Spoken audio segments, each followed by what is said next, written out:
Bonjour, je m'appelle Laure et aujourd'hui, on va faire la différence entre quota carbone, crédit carbone et taxe carbone.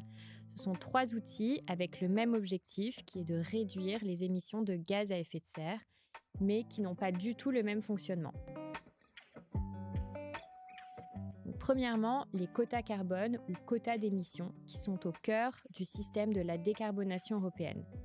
Leur objectif, c'est de mettre un prix sur chaque tonne de gaz à effet de serre émise par les industries, les énergéticiens ou les transporteurs. Le système d'échange de quotas est un marché obligatoire pour ces acteurs, qui sont des centrales électriques, des aciéries, des cimenteries, des papeteries, etc. Chaque quota donne le droit d'émettre 1 tonne de CO2. Et le nombre total de quotas disponibles diminue chaque année, ce qui pousse les entreprises à réduire leurs émissions. Et comme tout ce qui devient plus rare, le prix des quotas augmente mécaniquement. Et nous, chez Omayo, on rend ce marché accessible aux particuliers. Deuxièmement, les crédits carbone. Donc, les crédits carbone, eux, s'échangent sur des marchés volontaires. On y finance des projets pour compenser nos émissions, reforestation, énergie renouvelable ou capture du carbone. Ce n'est plus un mécanisme de tarification, mais un mécanisme de compensation. Mais leur réalité et leur impact réel sont très variables.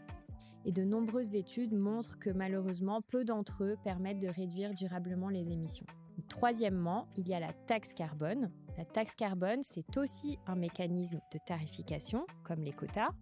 Mais cette fois, le prix d'un quota est fixé par l'État et non par le marché. Donc, au lieu de fixer un plafond d'émissions comme pour les quotas et laisser la demande s'adapter à l'offre, là, l'État définit un prix fixe par tonne de CO2 émise.